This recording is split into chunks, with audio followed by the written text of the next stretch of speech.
Hello guys, welcome to Sonia online classes. आज इस video में डिस्कस करेंगे निएंडरथल मैन। तो what is the meaning of Neanderthal man? तो निएंडरथल मैन एक आदमी है, मानव है। निएंडरथल मानव के नाम से इसे जाना जाता है। ये मिडिल पैलियोलिथिक पीरियड में पाए जाने वाला एक मानव था, निएंडरथल मैन यानी निएंडरथल मानव। डिसलडॉर्फ शहर के समीप निएंडरथल नामक घाटी है। उस घाटी में सबसे पहले 1856 में निएंडरथल मैन के फॉसिल्स प्राप्त किए गए थे।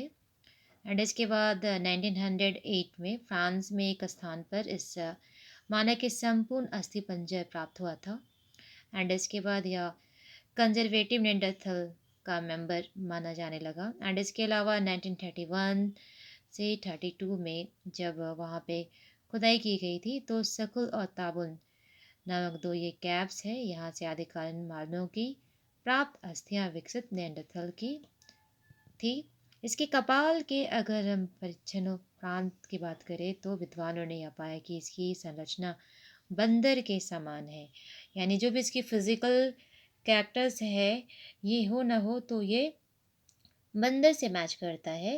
यानी निएंडरथल मैन के जो एंसेस्टर जो पूर्वज है उसे किसे बता दिया गया? बंदर को। लेकिन हक्सले की बात करें, हक्सले के मतानुसार मानव विकास को समझने में इसका कोई महत्व नहीं है। लेकिन फिर उसके बाद डॉक्टर विलियम किंग की बात करें तो according to doctor William King ये प्रस्तरित अस्थियां किसी विशेष प्राणी की है जिसका मनुष्य के साथ संबंध रहा है। यानी कहीं पे कुछ जो साइंटिस्ट है वो निएंडरथल मैन को बताते हैं कि वो किसके वंशज है? बंदर के।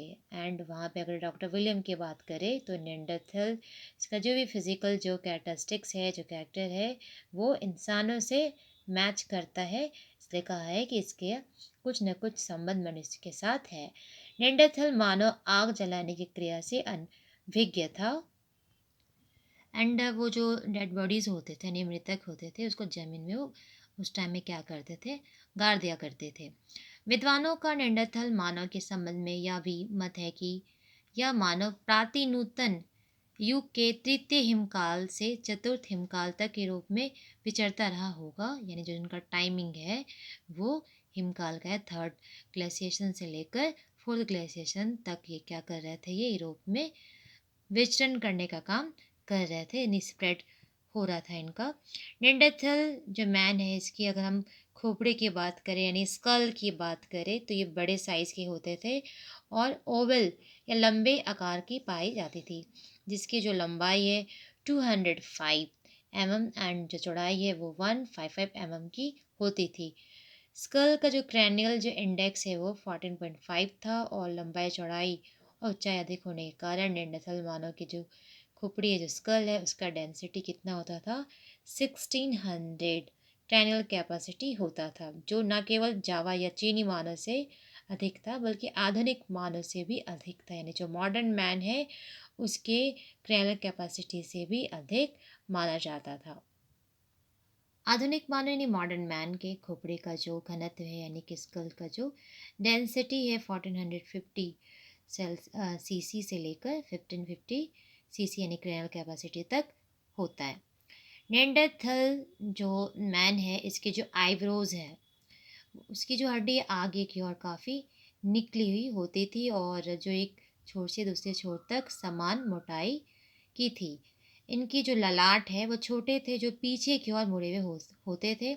इनकी जो आइज़ है, आइज़ की जो कैविटी है वो राउंड शेप में होता था, राउंड शेप यानी गोलाकार रूप में काफ़ी बड़ा होता था।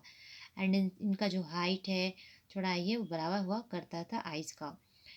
मॉडर्न मैन की जो आइज़ है उसकी जो कैविटी है उसकी चौड़ाई इसकी ऊंचाई से ज़्यादा होती है। पीछे का जो ऑसिपिटल बोन होता है स्कल में, जो पीछे जो बोन पाए जाते हैं उसे ऑसिपिटल बोन कहते हैं।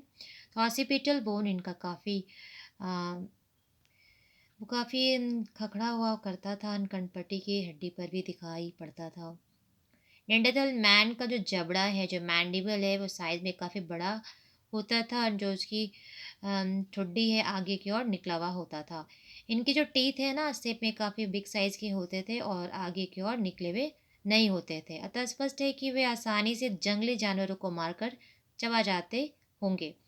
जांग की जो हड्डी यानी थाई बोन है, देखने से ऐसा लगता है कि वे पैरों पर सीधा तो चल सकते थे, परंतु बिल्कुल तनकर चलने में असमर्थ थे, क्योंकि उनका जो घुटना आगे की ओर निकला हुआ था।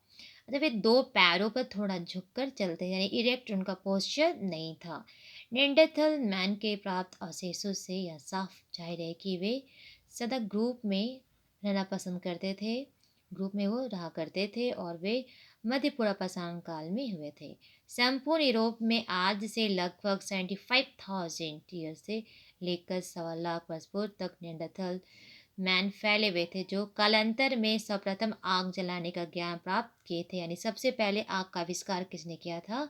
नेंडरथल ने। इस टाइम में वो आग का आविष्कार कर चुके थे। उन्हें इसकी जानकारी मिल चुकी थी कि आग कैसे हम आग का यूज़ कर सकते हैं, आग कैसे जला सकते हैं। एंड कुछ जानवरों को पकाकर खाने लगे थे।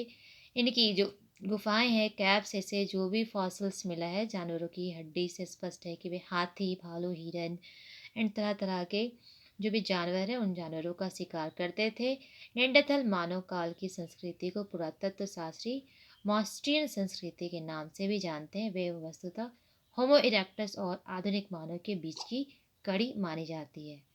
तो ये हो गया गाइस निएंडरथल, जो हम देखे कौन कौन से वैज्ञानिक इस पे काम किए, इनका स्कल का लेंथ एंड विड्थ क्या था, मॉडर्न मैन से किस तरह से डिफरेंसेस पाया जाता है। फिर मिलते हैं नई वीडियो में नई टॉपिक के साथ। जय हिंद।